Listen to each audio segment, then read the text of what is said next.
আসসালামু আলাইকুম। এখন শুনবেন সংবাদ শিরোনাম। বগুড়ার সান্তাহারে নীল সাগর এক্সপ্রেসের 9 বগি লাইনচ্যুত। উত্তরাঞ্চলের সাথে ঢাকার রেল যোগাযোগ ব্যাহত, বিকল্প উপায়ে গন্তব্যের পথে যাত্রীরা। বাস ট্রেনে ঈদ যাত্রায় মানুষের ঢল। সদরঘাটে নৌযানের চাপায় 2 জনের মৃত্যুর ঘটনায় লঞ্চের পারমিট বাতিল, ক্ষতিপূরণের আশ্বাস নৌ প্রতিমন্ত্রীর। অবৈধ বাল্কহেডের দৌরাত্মে নৌপথের ঈদযাত্রায় আতঙ্ক। নৌ পুলিশের চাঁদাবাজিতে নিয়ম ভাঙার মহোৎসবের অভিযোগ। প্রায়ই ঘটছে দুর্ঘটনা। এবছরই বিএনপির কাউন্সিল ও স্থানীয় সরকার নির্বাচন, জানালেন মির্জা ফখরুল। আইন শৃঙ্খলার উন্নতি ও অর্থনীতির পুনর্গঠন এগিয়ে নেওয়ার সাফল্যের দাবি। এতক্ষণ শুনছিলেন সংবাদ শিরোনাম, এবার বিস্তারিত।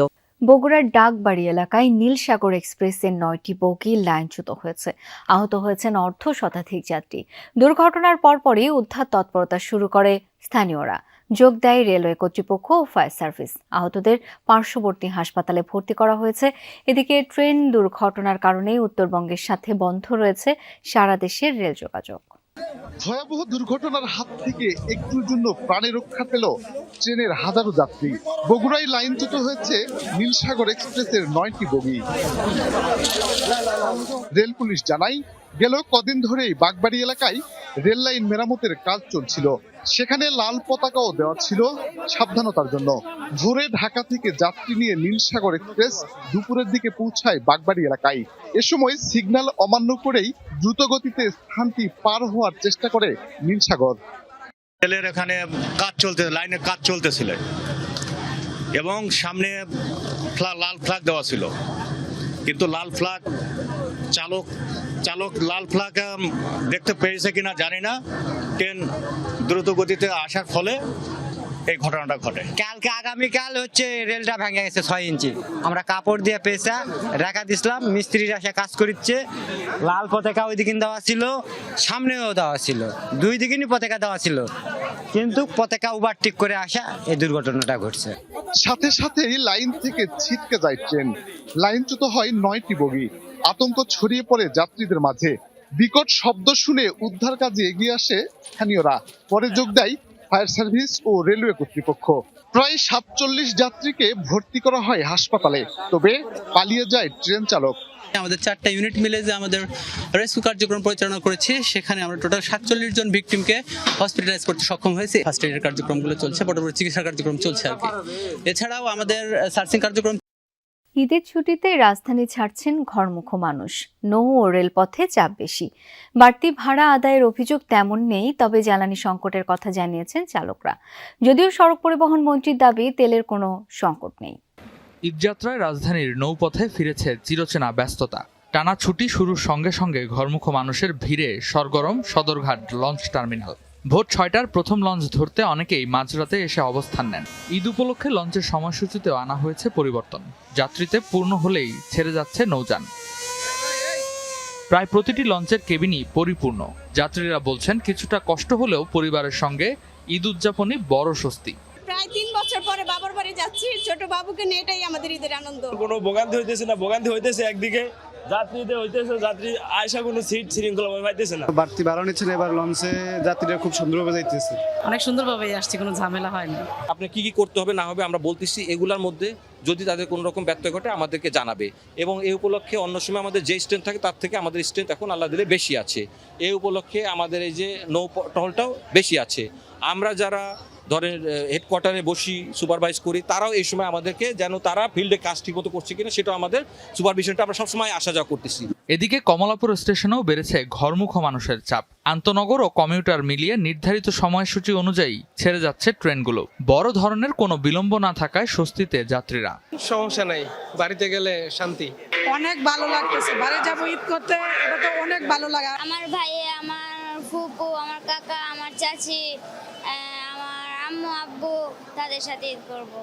স্টেশন কর্তৃপক্ষ বলছে, নির্বিঘ্ন যাত্রা নিশ্চিতে নেওয়া হয়েছে বাড়তি নিরাপত্তা ব্যবস্থা। একই সঙ্গে ট্রেনের ছাদে ভ্রমণ না করার আহ্বানও জানানো হয়েছে। নদীপথে আতঙ্ক, অবৈধ বাল্কহেড। ঈদ সামনে রেখে বাল্কহেডের অনিয়ন্ত্রিত চলাচল বাড়াচ্ছে দুর্ঘটনা ঝুঁকি, নেই প্রয়োজনীয় নিরাপত্তা ব্যবস্থাও। অভিযোগ, নিয়ম না মেনে রাতে চলাচলের। এসবটাই আবার ঘটছে নৌ পুলিশের সমঝোতার চাঁদাবাজিতে। নদীপথে সরেজমিন অনুসন্ধানে উঠে এসেছে উদ্বেগজনক নানা তথ্য। ঘটনাটি 10 মার্চ দুপুরের। ঢাকা থেকে যাত্রী নিয়ে মুন্সিগঞ্জ যাওয়ার পথে মাঝ নদীতে হঠাৎ ইমার্জেন্সি বাঁক নিতে হয় লঞ্চটিকে। দানব আকৃতির এই নৌযানটির নাম বাল্কহেড। একটুর জন্য বেঁচে যায় প্রায় 150 মানুষের প্রাণ। দুর্ঘটনা এড়ালেও প্রশ্ন ওঠে, নদী পথে ঈদের সময় যাত্রীবাহী লঞ্চের বাড়তি চাপে এইসব বাল্কহেড কতটা নিরাপদ?